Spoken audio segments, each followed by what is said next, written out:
அல்ஹம்துலில்லாஹி ரபில் ஆலமீன். அல்லாஹும்ம ஸல்லி அலா முஹம்மதின் வல ஆலி முஹம்மதின் வபாரிக் வசலிம் அலைஹி. அஸ்ஸலாமு அலைக்கும் வரஹ்மத்துல்லாஹி வபரகாத்துஹு. வெல்கம் டு வாய்ஸ் ஆஃப் ஈமான். எல்லாரும் எப்படி இருக்கீங்க? நல்லா இருக்கீங்களா? அல்ஹம்துலில்லாஹ். அல்லாஹ் சுப்ஹானஹு வ தஆலா உங்களுக்கு நீண்ட ஆயுளையும் ஆரோக்கியத்தையும் வழங்க வேண்டும் என்று துவா செஞ்சு ஆரம்பிக்கிறேன்.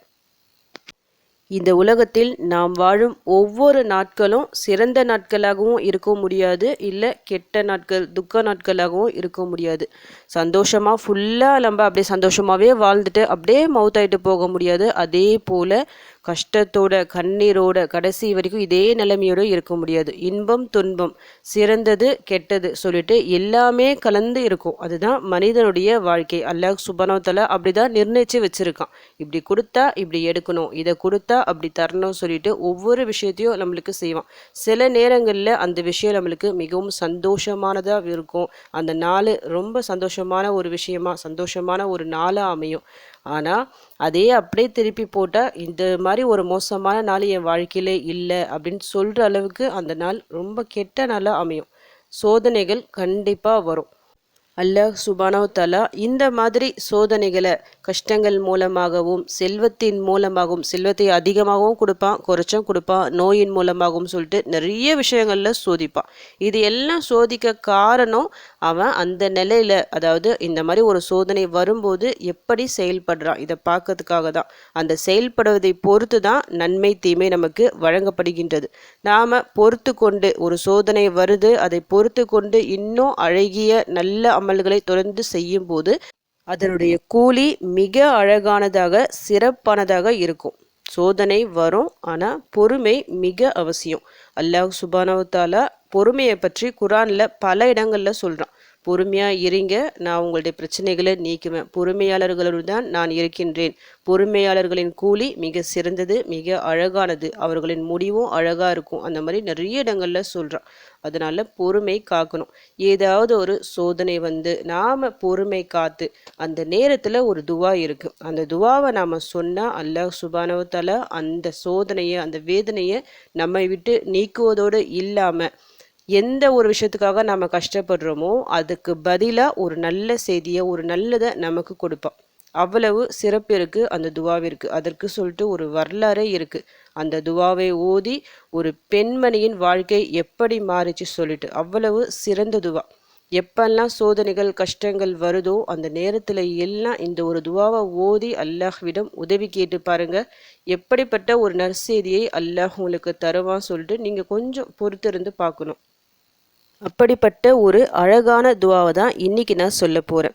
அந்த துவா என்னன்னு சொல்லிட்டு நல்லா ஓதி படித்து மனப்பாடம் செஞ்சு வச்சுக்கிங்க. எப்பெல்லாம் கஷ்டங்கள் பிரச்சனைகள் தொடர்ந்து கொண்டிருக்கும் போதோ ரொம்ப வாட்டி வதைக்கும் போதோ இந்த ஒரு துவாவை நீங்கள் சொல்லி அல்லாஹ்விடம் உதவி கேட்டு பாருங்கள். இன்ஷா அல்லாஹ் எல்லாமே நல்லதாக நடக்கும் உங்களுக்கு. இன்னா லில்லாஹி வ இன்னா இலைஹி ராஜிஊன். அல்லாஹும்ம அஜூர்னி ஃபி முசீபதி வ அஹ்லிஃப்லி ஹைரம் மின்ஹா. இன்னா லில்லாஹி வ இன்னா இலைஹி ராஜிஊன்.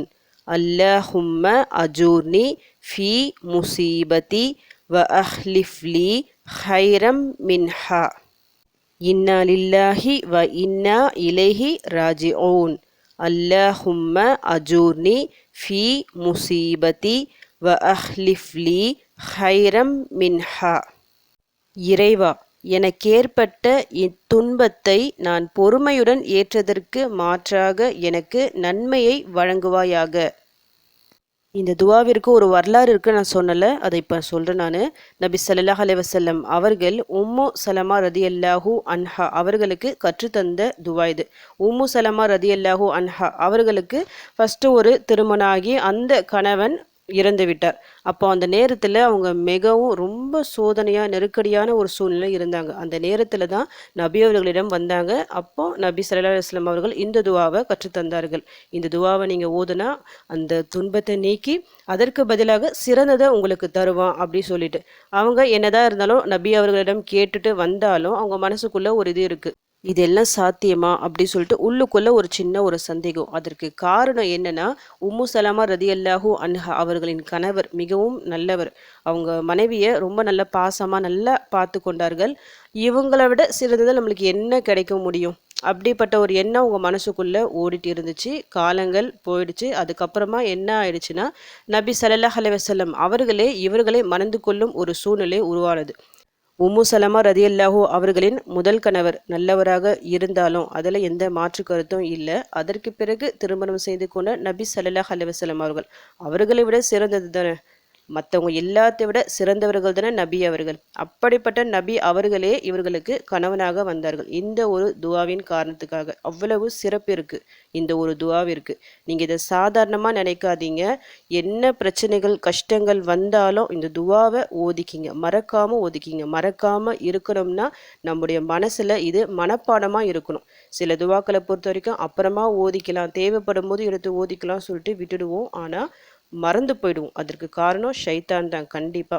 அதனால எந்த ஒரு துவாவையும் நீங்க பார்த்த உடனே இந்த துவாவின் மூலமா நமக்கு பிரச்சனைகள் தீரும், நன்மை கிடைக்கும் சொல்லிட்டு உங்க மனசுக்குள்ள ஒரு சொல்லும், உள்ளுக்குள்ள கண்டிப்பா தீரும் சொல்லிட்டு. அந்த மாதிரி சமயங்கள்ல அது மாதிரி சிறந்த துவாக்களை உடனடியா மனப்பாடம் செஞ்சு வச்சுக்கிங்க. இந்த மாதிரி சோதனையான காலகட்டத்தில் அந்த துவாவை எடுத்து ஓதுங்க. ஓதி துவா செய்யுங்க. இந்த மாதிரி இந்த பிரச்சனையால் நான் கஷ்டப்படுறேன், இதை போக்கி அதுக்கு பதிலாக இன்னொன்று தா சொல்லிட்டு அல்லாஹிடம் கேட்கக்கூடிய துவா இது. அல்லாஹ் சுப்ஹானஹு வ தஆலா நிச்சயமாக அந்த சோதனையை நீக்கி அதற்கு பதிலாக அதை விட சிறந்ததை தருவான். இந்த துவாவில் இன்னொரு ஒரு விஷயமும் இருக்குது. அதாவது சோதனையான ஒரு விஷயம் வந்திருக்கும், முன்னாடி வந்திருக்கும். இப்போ நம்ம நிலைமை ஓரளவு சரியாக இருக்கும். இப்போது என்ன நீங்கள் பண்ணுவீங்கன்னா, நம்மளுக்கு தான் சரியாயிடுச்சு, இந்த துவா தேவையில்லை சொல்லிட்டு நீங்கள் ஒதுக்கிடாதீங்க. அந்த சோதனையான அந்த பிரச்சனைகள் எவ்வளோ கஷ்டங்கள் அனுபவிச்சிருப்பீங்க, அதை ஞாபகம் வச்சுட்டு இந்த கஷ்டத்தை நான் இவ்வளோ பொறுமையாக நான் அனுபவித்தேன், இவ்வளோ நான் கஷ்டப்பட்டேன் சொல்லிட்டு அந்த ஒரு சோதனையை மனசில் வச்சுக்கிட்டு இந்த துவாவை நீங்கள் ஓதி கேட்டாலும் நிச்சயமாக அல்லாஹ் அதற்கான கூலியை உங்களுக்கு தருவான். அவ்வளவு சிறந்த துவா இது. முன்னாடி நடந்த விஷயத்துக்கும் நீங்கள் துவா கேட்கலாம். இப்போ உங்கள் வாழ்க்கையில் சோதனைகள் இருந்தாலும் அதற்காகவும் இந்த துவாவை ஓதி நீங்கள் அல்லாஹ்விடம் உதவி கேட்கலாம். அவ்வளவு சிறப்பு இருக்குது. அவசியம் மனப்பாடம் செஞ்சு வச்சுக்கிங்க. பிரச்சனைகளில் கஷ்டங்களில் எல்லா சூழ்நிலையும் இதை நீங்கள் ஓதி அல்லாஹ்விடம் உதவி தேடுங்க. நிச்சயமாக அல்லாஹ்வின் உதவி உங்களை வந்தடையும். அதில் எந்த சந்தேகமும் வேண்டாம். அல்லாஹ்வின் உதவி வெற்றி நம் அனைவருக்கும் கிடைக்க வேண்டும் சொல்லிட்டு நான் துவா செஞ்சுக்கிறேன். அதிகமாக துவா செய்யுங்க, மற்றவங்களுக்காகவும் துவா செஞ்சுக்கிங்க. அல்ஹம்துலில்லாஹ். இந்த வீடியோ மூலமாக நீங்கள் பலனடைஞ்சிருந்தீங்கன்னா இந்த வீடியோவை மற்றவங்களுக்கும் ஷேர் பண்ணிவிடுங்க. இதன் மூலம் அவர்களும் பலனடையலாம். இன்ஷா அல்லாஹ் அடுத்த பதிவில் சந்திக்கலாம். ஜஸக்கல்லாஹு கைரன் கசீரா. அஸ்ஸலாமு அலைக்கும் வரஹ்மத்துல்லாஹி வபரகாத்துஹு.